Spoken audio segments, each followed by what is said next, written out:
CPM സംസ്ഥാന സമ്മേളനത്തിന്റെ ഭാഗമായി കൊട്ടാരക്കരയിൽ മാധ്യമ സെമിനാർ സംഘടിപ്പിച്ചിട്ടുണ്ടായിരുന്നു. സിറ്റിസൺ ജേർണലിസത്തിന്റെ കാലത്തും മാധ്യമങ്ങളിൽ കോർപ്പറേറ്റ് അജണ്ട പ്രകടമാകുന്നുവെന്ന് ധനകാര്യമന്ത്രി കെ.എൻ. ബാലഗോപാൽ ഈ സെമിനാറിൽ പങ്കെടുത്ത് സംസാരിച്ചു. കോർപ്പറേറ്റുകൾക്കെതിരെ സമരം ചെയ്യാൻ ജനങ്ങൾ ഒന്നിക്കുക മാത്രമാണ് ഏക പോംവഴിയെന്ന് 24 chief editor R. Sreekandan Nair പറഞ്ഞു.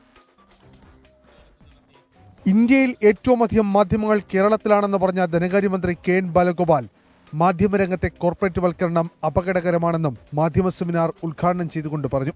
ജേർണലിസത്തിന്റെ പൊതുവായ സ്വഭാവം പലപ്പോഴും ഒരു കോർപ്പറേറ്റ് അജണ്ട എന്ന് പലപ്പോഴും പറയുന്ന പലപ്പോഴും ഒരു അഭിപ്രായ നിർമ്മിതി തന്നെ അങ്ങനെ വരുന്ന കാര്യങ്ങളുണ്ട്.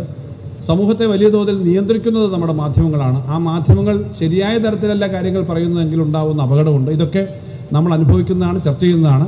കോർപ്പറേറ്റുകൾ കടന്നു കയറാത്ത ഒരു രംഗവുമില്ലെന്ന് പറഞ്ഞ 24 chief editor R. Sreekandan Nair corporate വൽക്കരണത്തിനെതിരെ ജാഗ്രത ഉണ്ടാകണമെന്ന് ഓർമ്മിപ്പിച്ചു. ഇന്ത്യൻ മാധ്യമ രംഗത്ത് കോർപ്പറേറ്റ് വൽക്കരണം നടക്കുന്നു. പെർഫെക്റ്റ് കോമ്പറ്റീഷൻ ഇല്ലാതാകുന്നു. കോമ്പറ്റീഷൻ ഇല്ലാത്ത ലോകത്ത് ഞങ്ങളെപ്പോലെയുള്ള ആളുകൾക്ക് പിടിച്ചു നിൽക്കാൻ കഴിയില്ല. 1 മണിക്കൂറോളം പ്രധാനമന്ത്രി സംസാരിച്ചു ഇതിനെക്കുറിച്ച്. അദ്ദേഹം തിരിച്ചൊരു ചോദ്യം ചോദിച്ചു.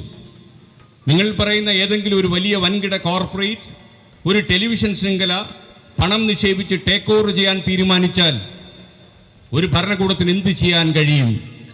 ഒരു നിക്ഷേപകന് ഇന്ത്യൻ ഭരണഘടന അനുസരിച്ച് അതിന് സ്വാതന്ത്ര്യമില്ലേ എന്ന് അദ്ദേഹം ചോദിച്ചു നമ്മളോട്. ഈ കോർപ്പറേറ്റ് ലോകത്തിനെതിരെ നിങ്ങൾ ജാഗ്രതയോടെ ഇരിക്കുക. അത് മാധ്യമത്തിൽ മാത്രമല്ല, ഒരുപാട് മേഖലകൾ ഉണ്ടാകുന്ന കോർപ്പറേറ്റ് വൽക്കരണം. വാർത്തകൾ സംരക്ഷണം ചെയ്തതിന്റെ പേരിൽ ഉണ്ടാകുന്ന വ്യക്തിയധിക്ഷേപങ്ങളെയും ആർ. ശ്രീകണ്ഠൻ നായർ ചടങ്ങിൽ വിമർശിച്ചു. വാർത്തകളെ നിയന്ത്രിക്കുന്നതിൽ പോലും കോർപ്പറേറ്റുകൾ സ്വാധീനം ചെലുത്തുന്നുണ്ടെന്ന് എം. നികേഷ് കുമാർ പറഞ്ഞു.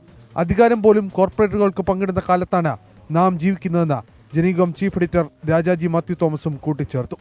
ചടങ്ങിൽ മുൻ MLA Aisha Potty, KSFE chairman K. Varadarajan, K. Rajagopal തുടങ്ങിയവർ പങ്കെടുത്തു. 24 കൊല്ലം.